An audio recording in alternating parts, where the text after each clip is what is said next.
કયું મીઠું વાપરવું?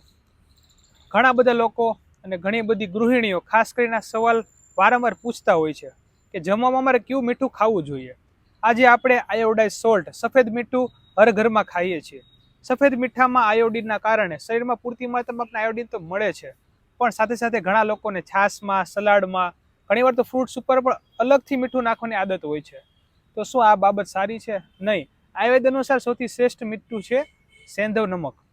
સેંધવ નમકમાં આપણે જોઈએ કે રાજસ્થાનનું જે સાંભર ઝીલનું સરોવરમાંથી ઉત્પન્ન થતું જે સેંધવ મીઠું છે ને, એ વર્લ્ડનું સૌથી બેસ્ટ સેંધવ મીઠું છે. પણ ગૃહિણીઓનો એક સૌથી મોટો પ્રશ્ન એ છે કે રસોઈમાં સેંધવ મીઠું નાખીએ તો મીઠું ઓગળતું નથી, તો અમારે રસોઈમાં કઈ રીતે તેનો ઉપયોગ કરવો? તો મિત્રો, તમારે શું કરવાનું કે પાણીમાં થોડું મીઠું ને ઓગાળીને જે પણ મીઠું ઓગળે એ પાણીનો જ રસોઈમાં ઉપયોગ કરવાનો છે, ને જે નથી ઓગળતું મીઠું એને ફેંકી દેવાનું છે. જો આ વસ્તુ તમે તમારા ડેલી રિચ્યુઅલ્સમાં ફોલો કરશો ને, તો તમને સેંધવ મીઠાના અતિ ઉત્તમ ફાયદા જરૂરથી થશે. ધન્યવાદ.